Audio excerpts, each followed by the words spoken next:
Polemik tentang pilkada tidak langsung muncul kembali di awal tahun ini. Diawali dengan munculnya pendapat para elit politik yang setuju bahwa pilkada kembali via DPRD. Politik uang dan high cost politik menjadi sebab dimunculkannya ide ini. Nah, Politician Academy akan memberikan 7 alasan mengapa kita harus menolak pilkada tidak langsung.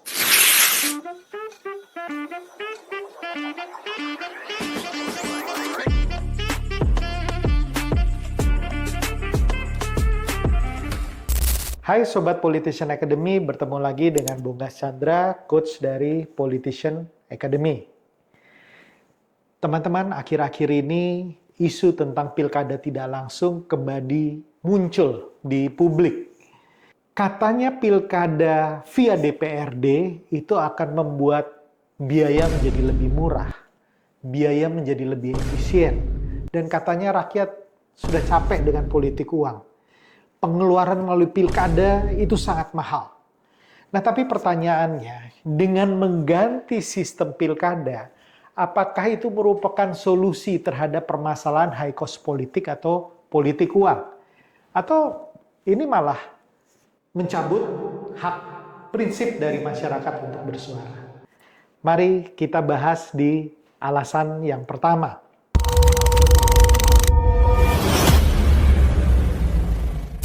Alasan yang pertama, kedaulatan rakyat itu bukan opsi tapi prinsip.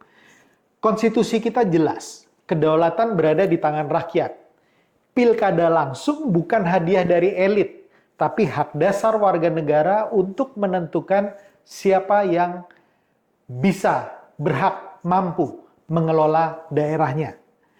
Kalau hak memilih kepala daerah ini dipindahkan ke DPRD, yang terjadi pengurangan kedaulatan rakyat secara sistemik.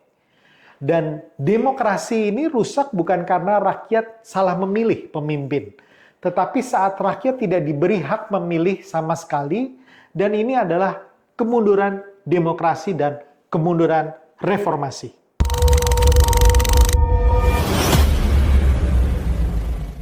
Alasan kedua, mengabaikan Mahkamah Konstitusi itu berbahaya. Kita semua sudah sepakat bahwa Mahkamah Konstitusi itu bukan aksesoris demokrasi. Mahkamah Konstitusi, MK adalah penafsir final konstitusi. Kita semua sudah sepakat ini. Nah, dalam putusan MK nomor 85 tahun 2022 dan putusan MK nomor 110 2025, MK sudah menegaskan kembali bahwa pilkada adalah bagian dari rezim pemilu. Yang artinya sistem pemilihannya pun langsung sama seperti pilpres, sama seperti pileg. Jadi kita mungkin di sini bisa berdebat di publik sebelum putusan MK dibuat. Nah, tetapi pada saat putusan itu sudah dibuat, kita harus sepakat dan menjalankannya karena keputusan MK itu final dan mengikat. Ya, jadi setelah putusan MK dikeluarkan, kita sebagai warga negara harus sepakat. Ya, sama juga seperti ilustrasi yang lalu di putusan MK nomor 90, rakyat muncul kontroversi, dinamika, polemik, polarisasi pendapat di dalam masyarakat tentang syarat umur cawapres, sehingga pada waktu itu Mas Gibran bisa ikut pilpres. Nah, sebagian besar masyarakat menolak, tetapi begitu sudah diputuskan, kita mengikuti dan menjalankan. Ini artinya kita harus konsisten menjaga marwah sistem konstitusi kita, termasuk MK sebagai institusi penafsir final konstitusi. Jadi, buat apa MK dibuat kalau keputusannya akhirnya tidak diikuti? Ini bukan sekedar soal pilkada langsung atau pilkada tidak langsung semata, tapi ini soal ketaatan kita pada negara hukum.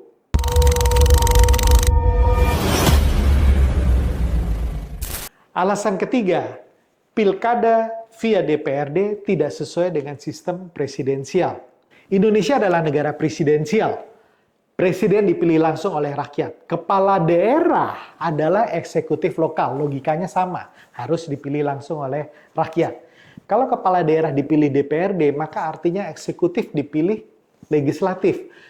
Tapi bekerja dalam sistem presidensial. Ini aneh secara desain politik. Karena eksekutif dipilih oleh parlemen. Ini sebenarnya adalah sistem parlementer, kalau itu yang terjadi. Seharusnya secara linear dan inline, bila presiden dipilih oleh rakyat, maka pemimpin daerahnya juga dipilih oleh rakyat. Kita memilih DPRD bukan mewakili kita memilih pemimpin daerah, tapi agar bisa menyuarakan aspirasi kita kepada kepala daerah. Logikanya seperti itu. Pertanggungjawaban kepala daerah pun nantinya menjadi fokus kepada DPRD kalau pilkada tidak langsung dibandingkan kepada rakyat. Karena kepala daerah dipilih oleh anggota dewan. Kepala daerah pun cenderung akan menjadi pelayan elit politik dibandingkan dengan melayani masyarakatnya. Pilkada via DPRD melahirkan pemimpin yang lemah di depan rakyat dan mudah disandera oleh elit politik.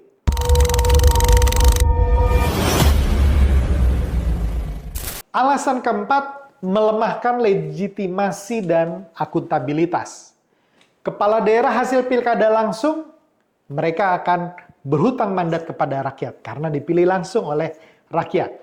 Mereka memiliki legitimasi sosial yang kuat, yang lengkap dari hasil pilkada langsung tadi. Akuntabilitasnya juga jelas kepada publik. Nah, kepala daerah hasil DPRD, mereka akan berutang kepada elit dan fraksi, kepada partai politik. Akuntabilitasnya tentu saja lebih besar kepada partai dan elit, bukan kepada rakyat. Dan tentu saja ini juga menjadi rawan konflik legitimasi. Karena yang dipilih menurut masyarakat, saya nggak memilih dia. Jadi rawan konflik legitimasi dengan rakyatnya atau dengan masyarakatnya. Ini bukan demokrasi substantif. Pilkada lewat DPRD akan semakin menegaskan oligarki politik yang dibungkus prosedur.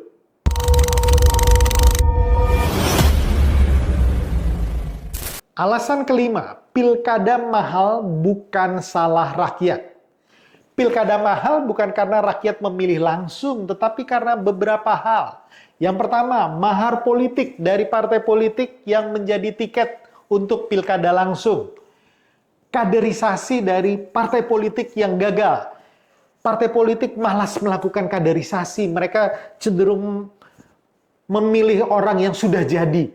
Memilih orang yang memiliki isi tas banyak dan kapabilitas yang lengkap. Yang ini sulit dicapai dengan kaderisasi yang benar. Nah, ini kesalahan dari partai politik.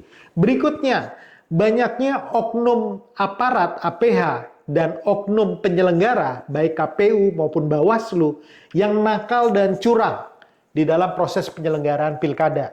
Yang lainnya, lemahnya pengawasan dan sanksi hukum terhadap politik uang. Politik uang ibaratnya dibicarakan di mana-mana, bisa dilihat di mana-mana, tapi tidak pernah ditindak secara hukum. Ini permasalahannya. Kita sudah mempunyai perangkat hukumnya, tetapi sanksinya tidak jelas, pengawasannya tidak jelas. Karena apa? Karena tadi banyaknya aparat yang berselingkuh dengan elit politik untuk mendapatkan hasil seperti yang mereka inginkan. Pertanyaan besarnya, apakah masalah-masalah ini sudah dicarikan jalan keluarnya secara serius? Jangan sistemnya diganti, sementara perbaikan sistemnya belum dilakukan maksimal. Yang salah siapa, yang dihukum siapa? Yang salah elitnya, kemudian yang dihukum adalah rakyatnya dengan dicabut hak politiknya. Jadi pilkada tidak langsung menurut saya bukan solusi. Ini pengalihan tanggung jawab elit terhadap yang seharusnya menjadi tanggung jawab mereka.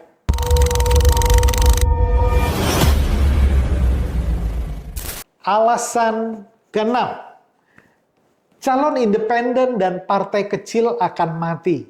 Karena pilkada langsung masih memberi ruang terhadap calon-calon independen yang maju tidak melalui partai politik.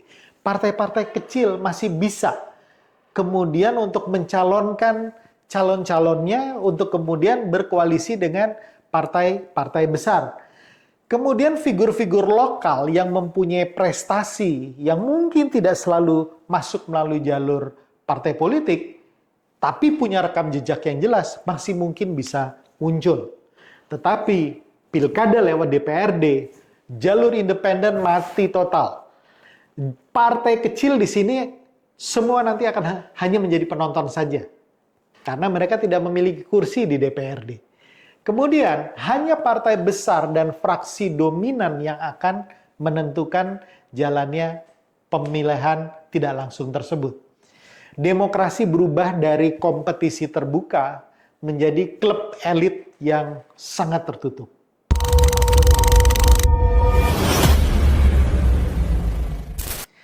Alasan ketujuh, rakyat sudah menolak pilkada tidak langsung. Survei nasional sebetulnya cukup konsisten menunjukkan di sini. Mayoritas rakyat menolak pilkada lewat DPRD. Penolakan ini terjadi lintas daerah, lintas generasi, termasuk anak muda, apalagi Gen Z. Kita lihat beberapa hasil survei terakhir, mulai dari akhir tahun Desember 2025 hingga Januari 2026. Hasil survei Litbang Kompas Desember 2025, 77% rakyat menolak pilkada tidak langsung. Hasil survei LSI dari Denny JA mengatakan bahwa 65% menolak pilkada via DPRD. Terakhir, hasil survei SMRC juga mengatakan bahwa 64,5% menolak pilkada tidak langsung. Ya, artinya rakyat sudah bersuara. Bila masyarakat atau elit ingin mengetahui apa pendapat masyarakat dalam konteks media sosial, bisa dipantau via drone emprit ataupun DIP. Di situ dikatakan bahwa secara mayoritas masyarakat sudah menolak pilkada tidak langsung. Nah, kalau rakyat menolak tapi elit tetap memaksakan, menurut saya ini bukan kepemimpinan. Ini bukan contoh yang baik bagi demokrasi. Ini adalah arogansi politik. Pilkada langsung memang tidak sempurna. Pilkada langsung memang harus diperbaiki. Yes, di situ betul ada politik uang. Yes, di situ banyak amplop dan bansos dibagikan untuk membeli suara rakyat. Yes, betul masih ada kandidat buruk, banyak kepala daerah juga yang tertangkap karena kasus korupsi. Betul. Tapi demokrasi tidak disembuhkan dengan mencabut hak rakyat. Demokrasi harus disembuhkan dengan restorasi partai politiknya, etika politik yang dibenahi dari para elit. Ya, partai harus serius membina kadernya. Partai harus serius menerapkan aturan-aturannya yang juga melarang praktek-praktek politik di bawah tangan yang memanfaatkan uang juga. Yang basically itu adalah politik uang juga di dalam partai politik. Hukum perlu tegas terhadap politik uang.